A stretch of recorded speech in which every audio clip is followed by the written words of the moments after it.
The families of victims of the deadliest U.S. air disaster in nearly 25 years visited the crash site just outside Washington, D.C. on Sunday. According to Assosicted Press, dozens of people walked Sunday along the banks of the Potomac River near Reagan National Airport, close to where an American Airlines jet and an Army Black Hawk helicopter collided on Wednesday. All 67 people aboard the two aircraft were killed. The families arrived in buses with a police escort, memorializing loved ones as federal investigators worked to piece together the events that led to the crash, and recovery crews were set to pull more wreckage from the chilly water. Transportation Secretary Sean Duffy spoke about the crash while appearing on Sunday morning TV shows. The plane's passengers included figure skaters returning from the 2025 U.S. Figure Skating Championships in Wichita, Kansas, and a group of hunters returning from a guided trip. Army Staff Sgt. Ryan Austin O'Hara, 28, of Lilburn, Georgia, Chief Warrant Officer 2 Andrew Loyd Eaves, 39, of Great Mills, Maryland, and Captain Rebecca M. Lobach, of Durham, North Carolina, were killed in the helicopter. The National Transportation Safety Board said Saturday that preliminary data showed conflicting readings about the altitudes of the airliner and the Army helicopter.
Will there be a war with Mexico? Yes, unfortunately, there will be. I think Trump considers it possible. These words were written by former U.S. Army intelligence officer Scott Ritter on the X network about the possible consequences of President Donald Trump's fight with cartels. Ritter noted that the U.S. has a very aggressive Secretary of Defense, and when it comes to national security, the security forces can do anything. According to the intelligence officer, a U.S. Special Forces unit could destroy a serious target in Mexico, and representatives of the cartels could respond with a terrorist attack, for example, in a shopping mall, and so we are already in their territory, and here they will simply sweep us away. There will be massacres, casualties. The president formally declared Mexican cartels as foreign terrorist organizations via executive order and threatened to use the U.S. military against the groups. Deploying the U.S. military to the border is also meant as a deterrent to cartel smuggling. The Mexican Department of Foreign Relations officially estimates that somewhere between 70% and 90% of guns in Mexico originated from and passed through the US. By designating cartels as foreign terrorist organizations, many speculate that Trump is taking the first step toward deploying US forces in Mexico.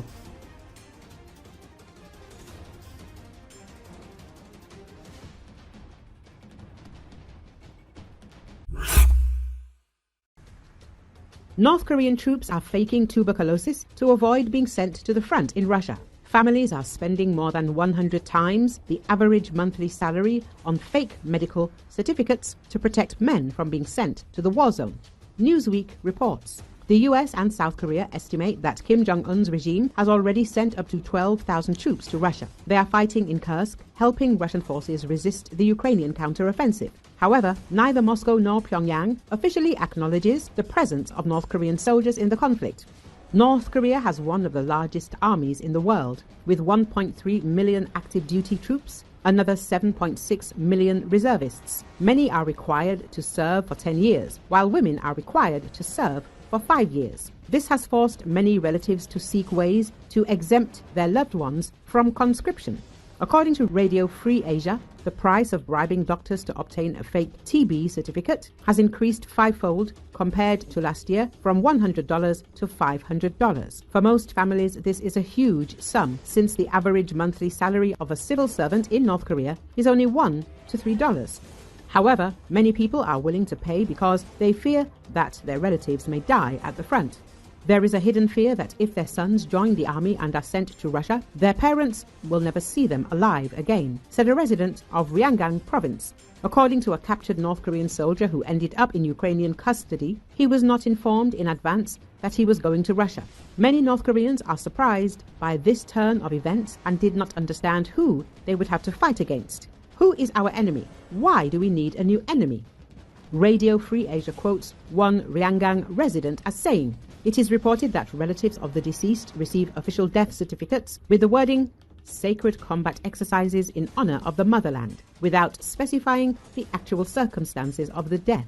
According to Ukrainian President Volodymyr Zelenski, 3,800 North Korean soldiers have died in Kursk so far. According to South Korea's Joint Chiefs of Staff, Pyongyang is preparing for a new wave of mobilization. The Institute for the Study of War predicts that the next troop deployment could come as early as mid-March, with North Korean casualties reaching 45,000 per month.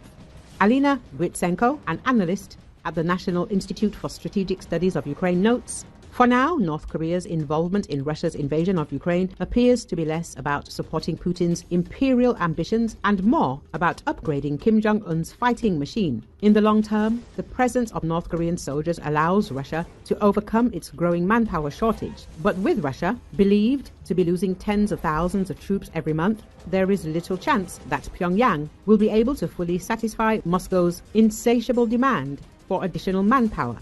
Meanwhile, the United States has threatened to tighten sanctions. Former President Donald Trump said the conflict could have been avoided under his presidency and threatened Putin with making a deal to end the war. Russian government officials responded that Moscow was waiting for signals from Washington.